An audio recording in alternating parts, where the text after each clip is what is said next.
Zimbabwe. Hello everyone, all of our friends and family and people on the internet. Thanks for tuning in to our video again. This week we have expectations versus reality of New England and New Englanders. The first thing people expect about New Englanders is everyone that lives here literally loves Dunkin' Donuts. We live off of Dunkin' Donuts. We feed off of Dunkin' Donuts. And the reality of that is that that is not anywhere true at all. At all. No, it's really Probably, not. It's really not. I'm gonna take a rough estimate and say maybe 80% of New Englanders live like that. You've got a good 20% that do not like it at all. Accurate. We are a part of that 20%. True life. We do not like it at all, at all, at all, at all. No, I don't judge anyone that likes Dunkin' Donuts. No. We personally just think it's absolutely disgusting. Yeah, so. just not a fan. Starbucks for the win. Yeah, we're Hello. classic white girls. The next expectation is that everyone believes that, you know, New Englanders have all 4 seasons. Summer, winter, spring, fall. You know, we're supposed to have every single season. We're supposed to. We're supposed to. The reality of that literally is you get summer and winter. There is this no in between. Like, we're in January right now, and yesterday it was 55 degrees. Today it's like 20. Like, there's no in between like nice weather. You literally either get like hot or cold. Yeah, there's no, like, even fall is like colder than fall should be. Yeah, like, it really and is. Summer is hotter than summer should be. You don't get spring or fall. You don't get it at all. You don't get it at all. You really don't. You don't get it at all. The next expectation people have about New England, specifically Massachusetts, this one is geared toward Massachusetts. They think Boston is the only place that exists in Massachusetts. That is not true. There are other places in Massachusetts, I promise you. It's the funniest thing when you go out of state and someone says, "Oh, where are you from?" and you say Massachusetts, and they automatically say, "Oh, so you're from Boston."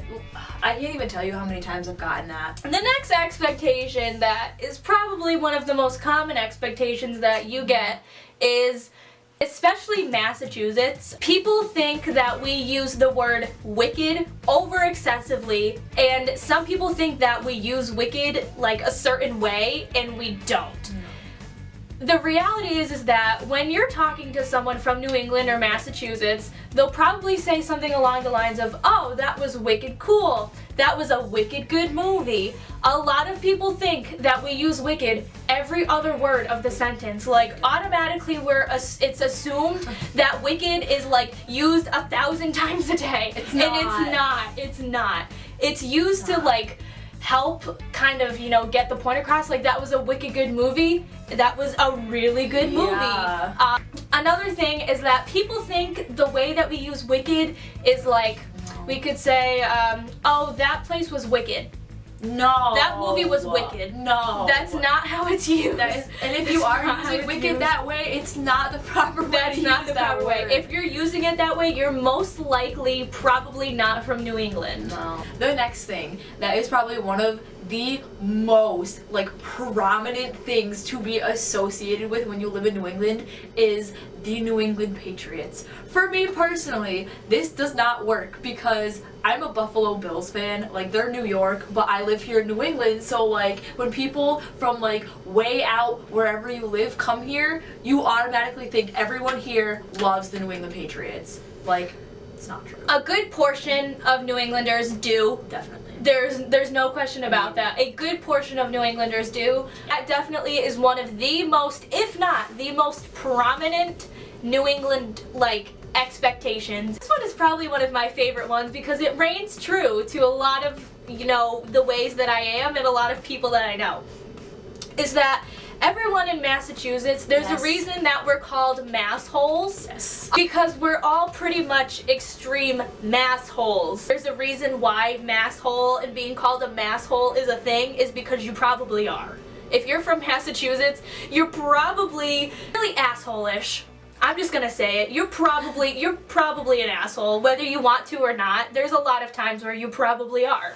It's not even like it's intentional either. Like, you don't purposely go around like just trying to be like rude or come off mean. Like, literally that's just the way you are because you live here. The next expectation about New England is that everyone here drives like a maniac. Let me tell you how true that is. Say you are about to pull out of like a parking lot, and then, you know, somebody is like, you know, driving up, and, you know, they're pretty close to like where you are. You don't even look. You just cut them off. Like, you don't even care. You don't put your blinker on or anything. You just go. Because everybody that lives here is 99% of the time in such a rush that they just don't care. They just go. And another thing, we also have this as another expectation, which kind of, these two can kind of go together. Speed limits here. If you're driving down the road and you see a speed limit sign that says 35 and you actually go 35, if you're not from Massachusetts or New England and you actually go the speed limit, you are going to get honked at, flipped off, screamed at, you're going to get tailgated, because nobody here sticks to the speed limit. No one, not even the cops. No.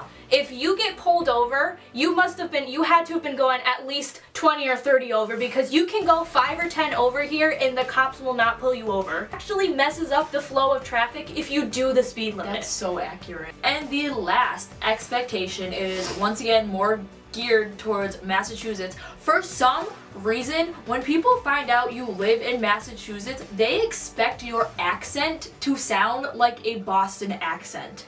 That is so not the reality. Like, we are from the other side of Massachusetts, so we're more like Western Massachusetts. So if we were to go to Eastern Massachusetts, we sound like we have an accent because the way we talk is so much different than the way that they talk. Like, we're from Massachusetts. We say, park the car in Harvard Yard. We do not say, park the car in Harvard Yard. No, we don't. say, park the car in Harvard Yard. Because there's other places in Massachusetts than Boston. We leave you with all of that random information and knowledge about New England and Massachusetts. And hopefully, if you are not from Massachusetts or New England and you step foot into New England territory, you have watched this video before, because this is gonna provide you with some pretty helpful information. Of things to do and things not to do. The links to our social media and our own personal channels will be in the description box below. We hope you guys enjoyed this video. Gienna is going to give you our fact for this video, and then we will say sayonara. Go ahead, lay it on them. Are you ready for this fact? Go ahead. 1, 2, 3. Boston is not the only place in Massachusetts! And on that note, we will see you guys next Wednesday. Bye!